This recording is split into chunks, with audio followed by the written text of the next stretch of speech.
আসসালামু আলাইকুম গাইস। বাংলাদেশে কোঠা আন্দোলনকে ঘিরে যে রক্তক্ষয়ী সংঘর্ষ চলছে, সাধারণ ছাত্ররা তাদের অধিকার আদায়ের জন্য রাজপথ বেছে নিয়েছে। বিভিন্ন ক্যাম্পাসে মুহুর্মুহুর সংঘর্ষ চলছে। ছাত্রলীগ প্রশাসনের সাথে সাধারণ আন্দোলনকারীদের, ইতিমধ্যে আপনারা সবাই জানেন বিষয়টা। বাংলাদেশের অবস্থা প্রায় অচল বললেই চলে এই মুহূর্তে কোঠা আন্দোলনকে ঘিরে। সারা বিশ্ব মিডিয়াতেও কিন্তু এই কোঠা আন্দোলনের ইস্যুটা খুব ভালোভাবে প্রচার করা হচ্ছে, কিন্তু এরকম একটা ইস্যুতে তারকারা কাদের পক্ষে আছেন বা তারকারা কাদের জন্য কথা বলছেন বা তারকারা কি চুপ?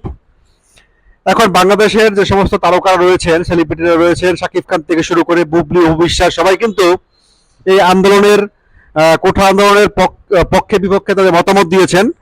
তারা আসলে কেউই সংঘর্ষ রক্তপাত চান না। তারা চান সুস্থ সুন্দর একটা বাংলাদেশ, যে বাংলাদেশ নিরাপদ বাংলাদেশ, যে বাংলাদেশে সবার মধ্যে একত্রতা থাকবে, যেখানে কোনো বৈষম্য থাকবে না, কোঠা নামের কোনো বৈষম্য বা কোনো সামাজিক বৈষম্য থাকবে না, সবাই একই ছাদের নিচে মিলেমিশে থাকবে, এরকম একটা পরিবেশ সবাই চাচ্ছেন।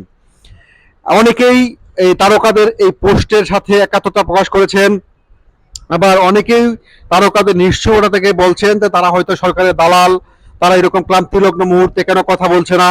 হ্যাঁ, তারা দেশে বন্যা হলে খোঁচা খোঁচা দিয়ে অনেক কন্টেন্ট ক্রিয়েটর, ইউটিউবারকে খোঁচা দিয়ে বলছেন যে বন্যা হলে বা অন্য কোনো প্রাকৃতিক দুর্যোগের সময় তারা এগিয়ে আসলে, তাদের বিকাশ নাম্বার নিয়ে এগিয়ে আসলেও এরকম একটা সেন্সিটিভ ইস্যু যেখানে বাংলাদেশের ছাত্র সমাজের অস্তিত্ব সংকটে রয়েছে, সেইখানে কেন তারা চুপ? তো কোঠা আন্দোলনের এই সংগ্রাম বা কোঠা আন্দোলনকারীদের এই যে আন্দোলন, সেই আন্দোলনটা কিন্তু এই দেশের সাধারণ মানুষের অনেকেই একাত্মতা প্রকাশ করেছেন। কারণ আন্দোলনের মেন উদ্দেশ্য হচ্ছে কোঠা সংস্কার চায় তারা, কোঠা বাতিল না। তো কোঠা সংস্কারের এই আন্দোলনের জন্য এখন যারা সাধারণ শিক্ষার্থীরা রাজপথে রয়েছেন তাদের পক্ষে যে মতামত দিয়েছেন, এবং তারকাও তাদের মতামত ব্যক্ত করেছেন। বাংলাদেশের সবচেয়ে বড় সুপারস্টার মেগাস্টার শাকিব খান, শবনম বুবলি সহ অন্যান্য তারকারা কি বলেছেন আপনাদের সাথে অবশ্যই সেটা শেয়ার করব। ইতিমধ্যে হয়তো স্ক্রিনে দেখছেন আপনারা। কিন্তু কোঠা আন্দোলনের ঠিক এরকম একটা সময় এসে এটা বলা হচ্ছে যে বাংলাদেশের যে ক্রাইসিসটা চলছে, সেই ক্রাইসিসটা আসলে রক্তক্ষয়ী সংঘর্ষ না হয়ে সেটা থেমে যাক এবং এটা শান্তিপূর্ণভাবে, আলোচনাপূর্ণভাবে সমাধান হোক।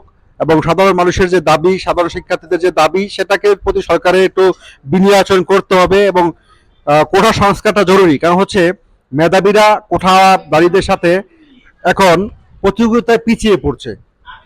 সেই ক্ষেত্রে সাধারণ শিক্ষার্থীদের যে আন্দোলন, সাধারণ শিক্ষার্থীদের যে চাওয়া, সেটা যথেষ্ট যুক্তিকতা রয়েছে।